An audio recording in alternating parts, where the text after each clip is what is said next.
குருவே எனக்கு ஞானம் பெற வேண்டும் அப்படின்னு தமிழ் வாத்தியாரை பார்த்து கேட்டிருக்காப்ல. அதுக்கு தமிழ் வாத்தியார் சொல்றாரு, ஞானம் பெற வேண்டும் அப்படின்னா அது ரொம்ப கஷ்டம் இல்லப்பா, தினமும் சாமி கிட்ட 2 மந்திரம் சொல்லு, 2 வாழைப்பழம் சாப்பிடு அப்படின்னு இருக்காப்ல. டீச்சருக்கு ரொம்ப மகிழ்ச்சி ஆயிடுச்சு. பரவாயில்ல, எப்ப இவன் சந்தேகம்னு கேட்கறானோ அப்பயே அவனுக்கு ஞானம் வந்திருக்குது அப்படின்னு நினைச்சுக்கிட்டு என்ன சந்தேகம் கேள் அப்படின்றாரு. அதுக்கு பையன் கேட்டிருக்கான், இந்த வாழைப்பழம் சாப்பிடணும்னு சொன்னீங்களே அது ரஸ்தாளி பழமா இல்ல பூவம்பழமான்னு கேட்டிருக்கான். போன் என்னைக்கு அண்ணன் சொன்ன மாதிரி 20 வயசு பையன் வாழ்க்கையில வந்துச்சோ அன்னைக்கே அவனுக்கு எல்லா பிரச்சனையும் ஆரம்பிச்சுது. யார் ஒருத்தர் தலையில பேனும் கையில இந்த போனும் வச்சிருக்காங்களோ அவங்க நிம்மதியா இருந்ததா வரலாறே கிடையாது. காலைல ஏஞ்ச முதல் வேலை பல்லு தான் தேய்ப்பாங்க. இன்னைக்கு 20 என்ன தெரியுமா பண்றான், காலைல ஏஞ்ச உடனே முதல் வேலை செல்ல தான் தேய்க்கிறான். இவர் என்னமோ அமெரிக்கா ஜனாதிபதி மாதிரியும் போர் நிறுத்தலாமா வேணாமான்னு விட்டு கேட்ட மாதிரியும் எடுத்து முதல் வேலையா அதை தான் பார்த்துக்கிட்டு இருக்கிறாங்க. நீங்கள் வீட்டில் என்ன சாப்பு சிலிண்டர் வேலை கொடி போச்சு, இவன் செல்போனை ஜோக்க சொல்லி நம்ம என்ன அப்படி நினைக்காங்க. கொஞ்சம் எங்களோட ஒத்துவாங்க. உலகமே அழிய போதான், இப்பயாவது நான் உண்மையை சொல்லிடுறேன், நான் உன்னை காதலிக்கிறேன் அப்படின்னு இருக்கிறான். அதுக்கு அந்த பொண்ணு ஐடியிலேருந்து ரிப்ளை வந்திருக்கு, உலகமே அழிய போதுன்ற, நான் இப்பயாவது உண்மையை சொல்லிடுறேன், நீ இவ்வளவு நாள் பேசிக்கிட்டு இருந்தியே, நான் பொம்பளை புள்ளையே கிடையாது ஆம்பளை பையன் அப்படின்னு. இந்த 20 வயசு பசங்களுக்கு ஒரு புரிதல் இருக்காது, துடுக்குத்தனம் எல்லாமே இருக்கும். இப்படிதான் ஒரு பையன் வந்து வாத்தியார்ட்ட கேட்டிருக்கான். தேர்ட் இயர் படிக்கக்கூடிய ஃபைனல் இயர் படிக்கிற பையன், குருவே எனக்கு ஞானம் பெற வேண்டும் அப்படின்னு தமிழ் வாத்தியாரை பார்த்து கேட்டிருக்காப்ல. அதுக்கு தமிழ் வாத்தியார் சொல்றாரு, ஞானம் பெற வேண்டும் அப்படின்னா அது ரொம்ப கஷ்டம் இல்லப்பா, தினமும் சாமி கிட்ட 2 மந்திரம் சொல்லு, 2 வாழைப்பழம் சாப்பிடு அப்படின்னு இருக்காப்ல. அதுக்கு அந்த பையன் கேட்டிருக்கான், எனக்கு ஒரு சின்ன சந்தேகம்னு. டீச்சருக்கு ரொம்ப மகிழ்ச்சி ஆயிடுச்சு. பரவாயில்ல, எப்ப இவன் சந்தேகம்னு கேட்கறானோ அப்பயே அவனுக்கு ஞானம் வந்திருக்குது அப்படின்னு நினைச்சுக்கிட்டு என்ன சந்தேகம் கேள் அப்படின்றாரு. அதுக்கு பையன் கேட்டிருக்கான், இந்த வாழைப்பழம் சாப்பிடணும்னு சொன்னீங்களே அது ரஸ்தாளி பழமா இல்ல பூவம்பழமான்னு கேட்டிருக்கான். அதுக்கு வாத்தியார் சொன்னாராம், நீ எப்ப என்ன மந்திரம் சொல்லணும்னு கேட்டிருந்தா உனக்கு ஞானம் வந்திருக்கும், ஆனா நீ எப்ப என்ன வாழைப்பழம் சாப்பிடணும்னு கேட்டியோ உனக்கு இன்னொரு ஜென்மத்துல ஞானமே வராது அப்படின்னாராம். இன்னைக்கு இப்படிதான் வாழ்க்கை போயிட்டு இருக்கு. இவ்வளவு ஏங்க, இன்னைக்கு 20 வயசு பையனுக்கு எல்லாமே பிரச்சனை. 60 வயசுல அனைத்து பிரச்சனையும் கடந்து ரொம்ப அப்பாடான்னு வாழக்கூடிய வாழ்க்கை தான் 60 வயசு. இந்த போன் என்னைக்கு அண்ணன் சொன்ன மாதிரி 20 வயசு பையன் வாழ்க்கையில வந்துச்சோ அன்னைக்கே அவனுக்கு எல்லா பிரச்சனையும் ஆரம்பிச்சுது. யார் ஒருத்தர் தலையில பேனும் கையில இந்த போனும் வச்சிருக்காங்களோ அவங்க நிம்மதியா இருந்ததா வரலாறே கிடையாது. பாருங்க, சொல்ற கையில நானும் அதான் போன் தான் வச்சிருக்கேன். முன்னாடி காலைல ஏஞ்ச உடனே அப்பெல்லாம் என்ன பண்ணும், பல்லு தேய்ச்சோம். நீ சொன்ன பையனுக்கு 2 பேரும் கை தட்டல, ஏன்னா கையில போன் வச்சிருந்தாங்க, அதனால தட்டல. பாத்தீங்களா, முன்னாடி காலைல ஏஞ்ச உடனே 60 வயசுல இருக்க ஆட்களுக்கு எல்லாம் தெரியும், காலைல ஏஞ்ச முதல் வேலை பல்லு தான் தேய்ப்பாங்க. இன்னைக்கு 20 என்ன தெரியுமா பண்றான், காலைல ஏஞ்ச உடனே முதல் வேலை செல்ல தான் தேய்க்கிறான். இவர் என்னமோ அமெரிக்கா ஜனாதிபதி மாதிரியும் போர் நிறுத்தலாமா வேணாமான்னு விட்டு கேட்ட மாதிரியும் எடுத்து முதல் வேலையா அதை தான் பார்த்துக்கிட்டு இருக்கிறாங்க. இது ஒரு ஆத்திரவசு பேசுறக்கா வந்து நல்ல கருவி சார். எந்த கருவியுமே வேஸ்டான கருவில நல்ல கருவி தான், அதை பயன்படுத்துற நிலையை பொறுத்து. திடீர்னு ஒருத்தர் எங்க இருக்க, நீ எங்க இருக்க, நான் பஸ்ல வரேன், நானும் பஸ்ல தான் போறேன், எந்த பஸ், பெரியாரு, என்ன நம்பர் 48, நான் 40ல போறேன், எங்கிட்ட உட்காந்துருக்கேன், பின்னாடி, நானும் பின்னாடி, பார்த்தா பக்கத்துல உட்காந்துருக்கேன். இதெல்லாம் அருமையான நகைச்சுவை தான். நீங்க ஏதோ வைராக்கியத்தில் உட்காந்துருக்கீங்க, இதுக்கு நான் ஒன்றும் செய்ய முடியாது மேடம், நான் என்னுடைய வேலையை நான் செஞ்சுக்கிட்டு இருக்கேன். நீங்கள் வீட்டில் என்ன சாப்பு சிலிண்டர் வேலை கொடி போச்சு, இவன் செல்போனை ஜோக்க சொல்லி நம்ம என்ன அப்படி நினைக்காங்க. கொஞ்சம் எங்களோட ஒத்துவாங்க பேச.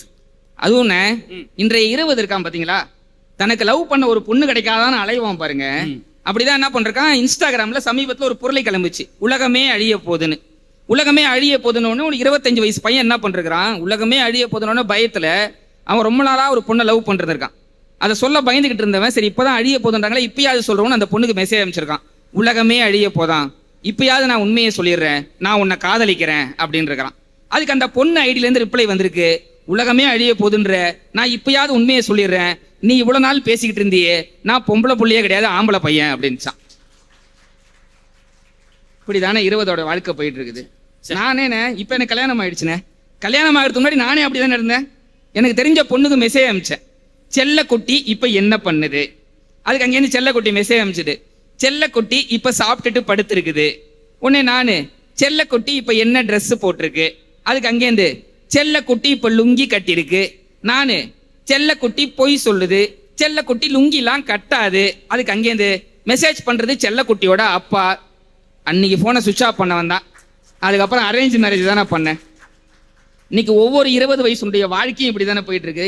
எந்த அறிவுரை சொன்னாலும் கேட்கவே மாட்டான். ஃப்ரெண்ட்ஷிப்லாம் எப்படி தெரியுமா இருக்கு, இன்னைக்கு 60 வயதை கடந்த ஒரு நல்ல நட்பை நீங்க போய் பாருங்க, ரொம்ப ஆரோக்கியமாக காலைல அந்த வாக்கிங் போறவங்க இருப்பாங்க, பார்க்ல பீச்ல வயசானவங்கள தான் இருப்பாங்க. அவங்க 2 பேரும் பேசும்போது அவங்க குடும்பத்தை பத்தி நல்ல நல்ல விஷயங்களை பத்தி, சமூகத்தை பத்தி அழகா பேசிட்டு போவாங்க. ஆனா இந்த 20 இருக்கான் பாத்தீங்களா, அந்த நட்பே ரொம்ப ஆபத்தானது. அப்படிதான் ஒரு பையன் என்ன பண்றான், ஐபோனை தொலைச்சிட்டான். ரொம்ப காஸ்ட்லியான ஐபோன், 1.5 லட்சம் ரூபாய். அவன் ஃப்ரெண்டு கால் பண்றான், மச்சான் எங்கடா இருக்க அப்படின்னு. ஐபோனை தொலைச்சிட்டான்டா, வீட்டுல அம்மா போன்ல சிம்ம போட்டு கடுப்புல வீட்டுல உட்காந்துருக்கிறேன்றான். இதை கேட்ட உடனே ஃப்ரெண்டு சொன்னா, நீ கவலையே படாத, நான் வீட்டுக்கு வரேன் இருன்னு இருக்கான். வந்த ஃப்ரெண்டு ரொம்ப ஆறுதலா பேசியிருக்கான், ஒன்றும் பெரிய விஷயம் கிடையாது, 4 மாசம் வேலைக்கு போனா சம்பாதிச்சிடலாம், அதெல்லாம் ஈஸி தான் அப்படின்னு இருக்கான். இவன் நினைச்சிருக்கான், பரவாயில்ல நமக்கு எப்படிப்பட்ட நண்பன் கிடைச்சிருக்கான், இவ்வளவு ஆறுதல் சொல்றானே அப்படின்ட்டு. கடைசியா போகும்போது சொன்னான் ஃப்ரெண்டு, சரி அந்த ஐபோன் தான் தொலைச்சிட்டல, அந்த சார்ஜர் சும்மா தானே கிடக்கும் கொடுந்தானா. அவன் எதுக்கு ஆறுதல் சொல்ல வரல, சார்ஜர் கடன் கேட்க வந்திருக்கிறான் அப்படின்னு சொன்னா. இன்றைய 20 நட்பு எப்படி இருக்கு, 60 நட்பு எப்படி இருக்குன்றது. அதை தாண்டி இன்னைக்கெல்லாம் 20-25 வயசுல வேலைக்கு போறவனை போய் கேளுங்க, துரத்தின காலம் 60 வயசுல இருக்கக்கூடிய காலம், இன்னைக்கெல்லாம் இஎம்ஐ துரத்தக்கூடிய காலம். எல்லாம் கடன்ல வாழ்ந்துகிட்டு இருக்காங்க. அதான் என்ன சொல்லுவாங்க, படிச்சா சரியாயிடும், வேலை கிடைச்சா சரியாயிடும், கல்யாணம் பண்ணா சரியாயிடும், வீடு வாங்கினா சரியாயிடும், எல்லாம் வாங்கினா சரியாயிடும். அப்படி சொல்றான் பாத்தீங்களா, அவனை தூக்கி போட்டு மிதிச்சா எல்லாம் சரியாயிடும். இன்னைக்கு இப்படிதான் நம்மள 20 வயசுல எல்லாரையும் ஏமாத்திக்கிட்டு இருக்காங்க. அப்படின்ற போது 60 வயசு அப்படி கிடையாது. அக்கா சொல்லுவாங்க அடுத்து எங்களை பார்த்து பூமர் அங்கிள்னு சொல்லலாம், கிரிஞ்சின்னு சொல்லலாம். ஆனா நான் ஒன்று சொல்லட்டுமா, இன்றைக்கும் தமிழ் சினிமாவில் 60 வயதை கடந்த இருவர் தான் இன்றைக்கும் ஆட்சி அமைத்துக் கொண்டிருக்கிறார்கள். ரஜினிகாந்தும் கமலஹாசனும் உலக நாயகனும் சூப்பர் ஸ்டாரும் இல்லை என்றால் இன்றைக்கும் சினிமா தமிழ் சினிமா கிடையாதுன்னு சொன்னா. 60 வயசு அப்படின்னா எங்களுக்கு என்னமோ நாங்க நடக்க முடியாம சுலுக்கு வீட்டுல உட்காந்துருக்கோம் கிடையாது. இன்னைக்கு நாங்க தான் நம்பர் 1ல இருந்துகிட்டு இருக்கோம்ன்ற போது நிறைவா இப்படி வச்சு முடிக்கிறேன். அப்பாவனுடைய 60 வயசு அப்பாவனுடைய ஒரு அறிவும் 20 வயசு பையனுடைய குணமும் எப்படி இருக்குன்னு பார்ப்போமா. நகராட்சி தூய்மை பணியாளர் வந்தார், வீட்டுல குப்பை இருந்தா போடுங்க, குப்பை இருந்தா போடுங்கன்றாரு. உடனே 22 வயசு பையன் சொன்னா, எப்பா குப்பைக்காரர் வந்திருக்காரு, அம்மாட்ட சொல்லி குப்பையை போட சொல்லு அப்படின்னாரு. அப்பா சொன்னாரு, அவர் குப்பைக்காரர் இல்லப்பா, நம்ம தான் குப்பைக்காரர், நம்ம குப்பைகளை வாங்க வந்த சுத்தக்காரர் அவங்க அப்படின்னு அப்பா பாடம் எடுத்தாருன்னு சொன்னா. இதுதான் 60 கூடிய அனுபவம். நிறைவா இப்படி வச்சு முடிக்கிறேன். அருமை அண்ணன் மதுரை முத்து நடிச்ச ஹாப்பி ராஜ் அப்படின்னு ஒரு படம் திரைப்படத்துல ஓடிட்டு இருக்கு. பார்க்காதவங்க தயவு செய்து பாருங்க.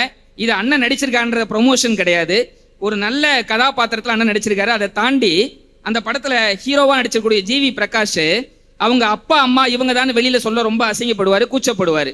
ஆனா கடைசியில அவங்க அப்பா எவ்வளவு பெரிய ஹீரோ அப்படின்றது கிளைமேக்ஸ்ல காட்டிருப்பாங்க. அப்படின்னு சொன்னா ஒவ்வொரு 20-40 வயசை தொடும்போது தான் அப்பா ஹீரோன்றதே புரியுறான்.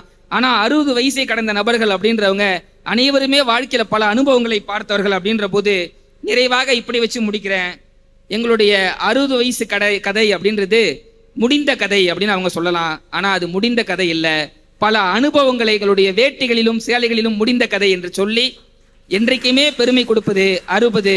அந்த 60 தான் முழுமையான மகிழ்ச்சி. ஏன் இப்ப அண்ணனையே கேட்டுக்கோங்க, எத்தனையோ விழாக்கள்ல அவர் சீஃப் கெஸ்டா போயிருந்தாலும் சமீபத்துல அவருடைய மகள்கள் இருவருக்கும் மஞ்சள் நீரேட்டு விழாவை உலகமே வியக்கிற அளவுக்கு செஞ்சாருன்னு சொன்னா, அது செஞ்சு முடிச்சதுக்கு அப்புறம் தான் அவருக்கே நிறைவு வந்திருக்கும். அப்படின்ற போது 60 வயதை கடந்த ஒவ்வொருத்தருக்கும் அவங்களுடைய கடமைகளை முடிக்கும் போது ஒரு மகிழ்ச்சி கிடைக்கும் பாருங்க.